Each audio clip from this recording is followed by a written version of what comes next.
Can we take pictures with this, please? Please just dab with this. It's fine. Please, let's make use with this light, alright? Sorry, help us make their moments. I want them to enjoy it, please. Yes,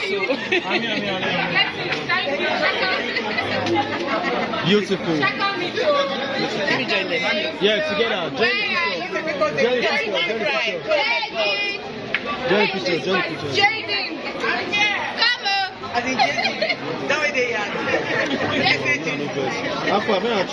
Try. Allow us to take the picture proper. Now let us take the picture proper, guys.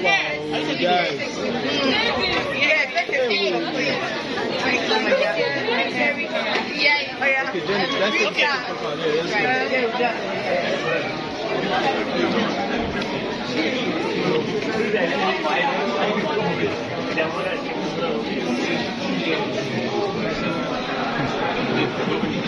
I've got this money surprise. Don't worry, I'll get you.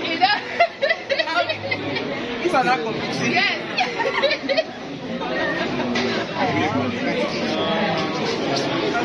Thank you.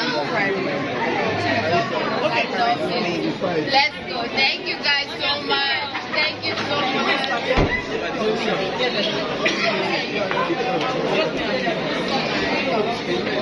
I didn't bring my no, I mean like I'm very strong. Yes, that's something I was joking about. I just police farm. Only telling special milk because some people won't grow my post yeah.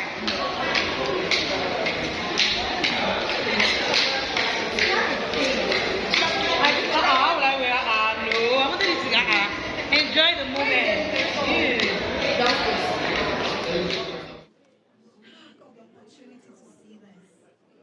I'm sure he would be proud of me. And Dad, I'm sure wherever you are proud of me. I mean, I started with the Yoruba genre of Nollywood. And then my father, who had lived in Lagos for a very long time, but as a proper Benin man who refused to speak Yoruba. So when I started doing Yoruba films, my father would be like, you don't go to English. You don't go to Benin. You know, and all that. So I went through all the journey, Yoruba films, English films. And this particular film took me back to my roots, thereby making my father's wish come true. My father actually wished that I would feature in the Benin film. And even though he's not here, I hope I made you proud. Watching this film and watching how I was speaking Benin. I mean, I've lived all my life in Lagos, like 47 years of my life in Lagos. And, you know, kudos to my dad. My dad is a typical Benin man that, you know, in the house, if you want to speak to my dad, you have to speak Benin. So you have to, especially if you ask for money. If you ask for money, you go need to speak the Benin before he gives you the money. So, you know, and that's why as parents, we should actually encourage our kids not to throw away our tradition, be it our way of mode of dressing or our language, which is very important. Because, you know, if we lose our identity, then we are nobodies. So that being said, this film took me to my roots, and also it also resonated with me as I've been a single mom before I got married. For years, I was a single mom to Michelle. And let me tell you guys something. Like 3 days ago, I had to send a text message to Michelle. And I said, Michelle, I'm so sorry. Okay, so you might think that, you know, the upbringing I gave you was so harsh. I was harsh. I can't lie. I was harsh. Like, yeah, but I raised a vessel for God. Yeah, I said, you should clap for me now. Come on, hands together. So I had to send a text message to her a few days ago, and I said, that's one thing this film taught me. Let's pay attention, please. We need to have, it's very important to have closure on so many issues. And then we need to also pay attention to our kids. I'm just going to, please, I won't bore you, but I'm just going to quickly share the story. So, a few years ago, I sent my daughter to Canada for school. And one day, I I was calling her, she didn't pick my calls. I called her friend. I'm like, Precious, I'm calling your friend. She's not picking my call. So she said, okay, mommy, I'm going to call you back. Then she called me back and said, okay, mommy, you can call Michelle. She's not pick. And then when she picked, I'm like, Michelle, I've been calling, you're not picking my call. She said, mommy, I'm traumatized. I said, what's wrong? Are you okay? She said, mommy, I remember you hit a bucket on my head one day. And then I said, are you mad? You didn't crazy.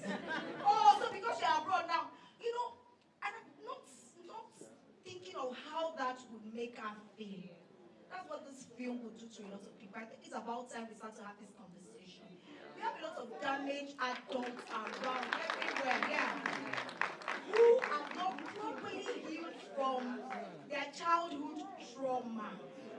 So I'm so proud to be part of this project. I'm sure a lot of you have been seeing how I've been pushing this film with my blood, because I believe that it's time we need to start having these conversations.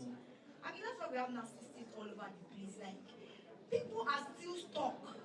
And, you know, as African parents, we are too proud. We are too proud. So if I can throw away, I mean, probably if I can throw away my apology 3 days ago, and I told Michelle, now Michelle, I'm sorry. She was like, Mommy, are you okay? Are you alright? Is everything going on with you? Are you good?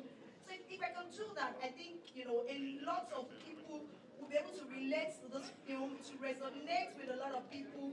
It's a call to action to African parents. Yes, I get it, but there should be limitations to what we do actually. Too much of everything they say is bad. So please guys, spread the word. Thank you for coming. Please tell your friends to go to the cinema to see my mother is a witch. God bless you. Amen. And thank you for indulging me. I'm sorry I took your time. Amen. Thank you. Also, so Coinsona will ask Timini Neo a question and then we move on. But we're All right, Mr. Lee, you are known for telling bold narratives, like your stories, Les Chabi, do you remember other movies right now that just skipped my head? Like, so much, right? You are so House of Secrets. I mean, I saw that and I was like, this is brilliant. And I was not expecting anything less from this one. Now, but this is kind of different. It tells the story of a mother and a child. And this is, when I was watching it, I was like, we can all relate to this story of mothers. They'll go through so much, they will not want their children to know what they're going through. But then they start to just react, and the child is often confused, like what is going on and all of that. So this is a different story entirely. What prompted you to tell this particular story? And you're known for also telling family stories too. So what prompted this particular one? Is there like a personal experience for you that you'd like to share with us? Okay, so I need to mention two really important people. First is my wife, Victoria. So initially I didn't want to direct the film because it was very hard to write. I was pulling from a lot of references from real people that I knew, but I'm grateful that they led me to the film because it was too hard. It's even very hard watching it now on screen. But I think ultimately I understood very early on, especially after working with you in House of Secrets, that there is so much power when we talk about stories that focus on closure. And that's what we miss in Africa. There's so much that needs to be told to each other. And we do not tell these things to each other, whether it's husband to wife, business partners,